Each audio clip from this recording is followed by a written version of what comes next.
Hello guys, welcome back मेरे YouTube channel. दोस्तों आज के इस वीडियो में मैं बताने वाला हूं कि आप कैसे मोबाइल दुकान खोल के अच्छा खासा पैसा अर्न कर सकते हैं। लोकेशन क्या होना चाहिए, डेकोरेशन कैसे करना है, कितना कमाई हो जाता है, कितना इन्वेस्टमेंट लगेगा, ईटीसी लाइसेंस कैसे प्राप्त करते हैं, हर एक पॉइंट पे बात करने वाले। दोस्तों अगर आप इस वीडियो को देखते हो तो आपको किसी से भी पूछने की आवश्यकता नहीं है, आपको इस वीडियो में A to Z full information मिलेगा।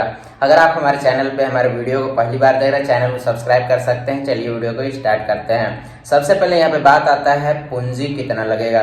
दोस्तों मैं आपको बताना चाहूँगा 2 लाख रुपये से आप इस बिजनेस को स्टार्ट कर सकते हैं। अगर आप गाँव में स्टार्ट कर रहे हैं तो गाँव में थोड़ा कम पूंजी से भी इसे स्टार्ट कर सकते हैं। 2 लाख का ये जो बजट है ये मैं बहुत सोच समझ के लिया हूँ। आपके पास जितना ज़्यादा पूंजी है आप उतना ज़्यादा पूंजी इस बिजनेस में लगा सकते हैं। जितना ज़्यादा आपके पास पूंजी रहेगा उतना ज़्यादा आपको प्रॉफिट देखने को मिलेगा, उतना ही ज़्यादा भरा पूरा आपका दुकान में सामान रहेगा। 2 लाख रुपए में आपको कैसे दुकान को स्टार्ट करना है उसके विषय में सबसे पहले जानकारी देते हैं। तो दोस्तों 30,000 रुपये का आपको जो आपका काउंटर है और जो रेक रहेगा, कुछ इस प्रकार से काउंटर शीशा वाला होना चाहिए जहाँ पे आप सामान वामान रखो, जो भी मोबाइल वगैरह या एसेसरीज वगैरह वो सब दिखना चाहिए। रेक जो है आप रेक कुछ इस प्रकार से डिजाइन करवा सकते हैं। इसके बाद आपको 20,000 रुपये लाइटिंग के ऊपर इन्वेस्ट करना है। आप जो भी दुकान ले रहे हैं आपका दुकान का साइज 10 बाई 10 है और अगर पुट्टी उट्टी किया हुआ है, टाइल्स वगैरह लगा हुआ है तो वो तो सोने पे सुहागा है। अगर टाइल्स वगैरह नहीं लगा हुआ है तो आप 10,000 रुपये टाइल के ऊपर भी इन्वेस्ट कर सकते हैं। 20,000 रुपये आप लाइटिंग के ऊपर खर्चा कीजिए। लाइट आपका दुकान में एकदम तगड़ा क्वालिटी का होना चाहिए। अगर 20,000 नहीं कर रहे हैं तो 10,000 का भी आप लाइट जो है वो लगवा सकते हैं, लेकिन तगड़ा लाइटिंग होना चाहिए। 20,000 में आपका तगड़ा लाइटिंग हो जाएगा, इसलिए मैं 20,000 रुपये लेके चला हूँ। 60,000 रुपये आपका खत्म हो गया, टाइल आपने लगवा दिया। अगर पहले से टाइल लगा हुआ है तो ठीक है, और नहीं तो फिर लगवा दीजिएगा, ठीक है। 60,000 रुपये आपका निकल गया। अब बचता है आपके पास 1,40,000 रुपया। 40,000 रुपये का आपको एसेसरीज वगैरह लाना है, जो टेम्पर्ड ग्लास हो गया, मोबाइल का बैक कवर हो गया, एसेसरीज हो गया, हेडफोन वुडफोन, बहुत सारा एसेसरीज रहता है, बैटरी वगैरह हो गए। तो वो सब आपको 40,000 रुपये का बजट बना के जाना है दुकान में, होलसेल दुकान में, और वहाँ से आपको परचेज करना है। देन आपके पास पैसा बचता है 1 लाख रुपए। तो 1 लाख रुपए का आपको फ़ोन रखना है, अलग अलग कंपनी का आपको अलग अलग मॉडल का आपको फ़ोन रख लेना है। आप देखिए कि आपके एरिया में किस प्रकार का फ़ोन का डिमांड है, किस प्रकार का कस्टमर है, उस अकॉर्डिंग आप फ़ोन रख सकते हैं। फिर नेक्स्ट पॉइंट आता है कमाई कितना हो जाता है। दोस्तों इस बिजनेस में बहुत ही अच्छा खासा कमाई है। मतलब अलग अलग सामान में अलग अलग मार्जिन आप प्राप्त कर सकते हैं। जैसे एसेसरीज वगैरह हो गया तो उस पर आप 30 to 40% तक मार्जिन कमा सकते हैं। इसके अलावा जो ग्लास वगैरह आती है दोस्तों, 13 रुपये का एक टेम्पर्ड का ग्लास आता है, 60 रुपये 70 रुपये में बिकता है। अगर 50 रुपये में भी अगर आप ग्लास लगा रहे हो तो भी आपका प्रॉफिट जो है बहुत ही ज़्यादा होने वाला है। बैक कवर जो रहता है वो 20-25 रुपये, 30 रुपये, 35 रुपये इस रेंज का आता है, और 100 रुपया, 150 रुपया, 200 रुपया तक का बिकता है। तो ये सब जो एसेसरीज वगैरह है ना, इसमें बहुत ही हाई प्रॉफिट है।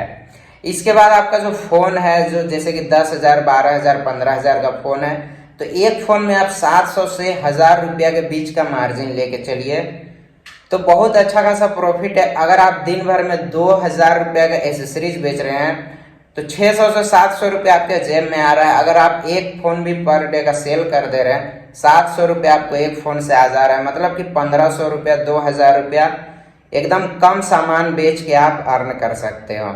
अगर आप ज़्यादा भारी क्वांटिटी में आपका सामान है आपके दुकान में तो आपका सेल भी ज़्यादा होगा। जितना ज़्यादा एसेसरीज रहेगा, जितना ज़्यादा फ़ोन रहेगा, उतना ज़्यादा ही कस्टमर आएंगे, अट्रैक्ट होंगे, और उसके डिमांड के हिसाब से उन्हें फ़ोन मिलेगा तो वो परचेज करेंगे। तो इस हिसाब से कह सकते हैं कि आप महीने का लाखों रुपया तक का अर्निंग कर सकते हैं। पॉइंट आता है, ये बहुत ही इंपॉर्टेंट पॉइंट है, रिपेयरिंग। रिपेयरिंग का काम आपको सीख लेना चाहिए। इस फील्ड में अगर आपको आना है 5-6 महीना किसी भी दुकान में रह के हेल्पर के तौर पे काम कीजिए, सीखिए, नॉलेज जुटाने का प्रयास कीजिए। किसी भी तरीके से आपको नॉलेज जुटाना है, आप मोबाइल फ़ोन बनाने का भी सीख सकते हैं। रिपेयरिंग का काम में बहुत अच्छा खासा कमाई हो जाता है और रिपेयरिंग करके आप बहुत अच्छा प्रॉफिट कमा सकते हैं। माइक का प्राइस आता है 20 रुपये, 30 रुपये, रिपेयरिंग करने के बाद 100 रुपये, 150 रुपये, इस प्रकार का लेते हैं लोग। मतलब आप जितना भी मेहनत कर रहे हैं, आप 2000 का अगर एक दिन में मेहनत कर रहे हैं तो आपका 400 से 500 रुपये का सामान लग रहा है और आपका 1500 रुपये सीधा जेब में आ रहा है। तो ये सब आप साइड से कमा सकते हैं। मतलब कि मोबाइल का दुकान में अंधा कमाई है, एक तरह से आप बोल सकते हैं। आपको अगर रिपेयरिंग का काम नहीं करना है तो आप हेल्पर भी रख सकते हैं, स्टाफ से रिपेयरिंग का काम करवाइए, लेकिन इस फील्ड में आने से पहले एक्सपीरियंस जरूर ले लीजिए। इससे आप कहीं भी नहीं फंसिएगा और आपका बिजनेस जो है बहुत अच्छे तरीके से ग्रोथ होगा, चलेगा। यहाँ पे नेक्स्ट पॉइंट आता है डेकोरेशन आपको कैसे करना है। काउंटर और रेक के विषय में मैंने तो आपको जानकारी दे दिया।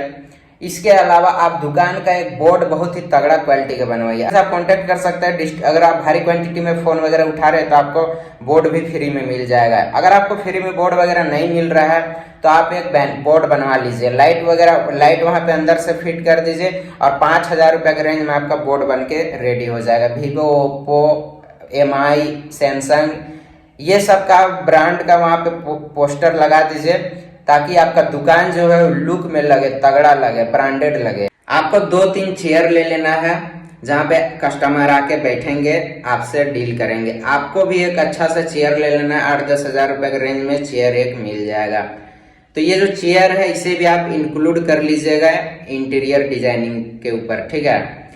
तो ये सब चीज करके आप अपने दुकान का डेकोरेशन जो कर सकते हैं। लाइटिंग के ऊपर विशेष ध्यान दीजिएगा, इसलिए मैं शुरू में भी बोला कि 20,000 रुपये आपको लाइटिंग के ऊपर खर्चा करना है। पॉइंट आता है लोकेशन क्या होना चाहिए। भीड़ भाड़ वाला इलाका, जहाँ पे भीड़ भाड़ हो, चौक चौराहा हो, या फिर ऐसा जगह जहाँ पे दिन भर भीड़ रहता है, नए नए लोग आते जाते रहते हैं, जैसे कि बस अड्डा, भाड़ वाले जगह पे आपका दुकान रहेगा तो आपका दुकान चलने का चांस भी ज्यादा रहेगा। और अगर आप गली कुचा में दुकान खोल लेते हैं तो गली कुचा तक का ही लोग जो है आपसे संपर्क करेंगे। तो आपको लोकेशन जो है बहुत ही ध्यान से देख के और रूम लेना है। मतलब लोकेशन का चयन आपको बहुत ही बढ़िया करना है। नेक्स्ट पॉइंट आता है माल कहाँ से खरीदे। हर शहर में होलसेलर रहता है, हर चीज का अलग अलग। जैसे कि मैं रांची में रहता हूँ तो वहाँ भी बहुत सारा बड़ा बड़ा होलसेलर है। अमरनाथ कॉम्प्लेक्स है, डेली मार्केट, वहाँ पे बहुत बड़ा बड़ा होलसेलर बैठे हुए हैं। सबका अलग अलग दुकान है। कोई हेडफोन बेच रहा है तो केवल हेडफोन का ही प्रोडक्ट बेच रहा है, कोई बैटरी बेच रहा है तो केवल बैटरी का प्रोडक्ट बेच रहा है, कवर बेच रहा है तो कवर का ही केवल प्रोडक्ट आपको बेच रहा है। तो इस प्रकार से हर शहर में आपको होलसेलर दिख जाएंगे। अगर आप छोटे शहर में रहते हैं तो वहाँ भी आपको होलसेलर दिख जाएगा, तो वहाँ से आपको सामान परचेज करना है। इसके अलावा बड़ा बड़ा टाउन जैसे कि कोलकाता, दिल्ली से भी माल मंगवा सकते हैं। वहाँ पे आप मार्केटिंग कीजिए, वहाँ पे विजिट कीजिए, जाइए, देखिए। कंपनी का जो फोन वगैरह रहता है, जो कंपनी का ब्रांडेड एसेसरीज वगैरह है, वो आप डिस्ट्रीब्यूटर से भी परचेज कर सकते हैं। मोबाइल फोन वगैरह भी कंपनी का जो है आप डिस्ट्रीब्यूटर से कॉन्टेक्ट कर सकते हैं, तो आपको सस्ता दाम में मिल जाएगा। अगर आप इस बिजनेस को बड़े लेवल पे कर रहे हैं तो आप सीधा कंपनी से भी माल उठा सकते हैं। नेक्स्ट पॉइंट आता है कस्टमर कैसे बनाए। आप शुरू में अपने दुकान का प्रचार कीजिए। आप कस्टमर से अच्छा बिहेवियर बनाइए, कस्टमर को उचित मूल्य पे सामान दीजिए। इसके अलावा आप अपना एक कार्ड बनवा लीजिए और आसपास का जितना भी एरिया है, जो भी आपका कॉन्टेक्ट में है, उन सबों को कार्ड दीजिए और बताइए कि यहाँ पे दुकान है, आप विजिट कीजिए, एक बार देखिए हमारा रेट वगैरह।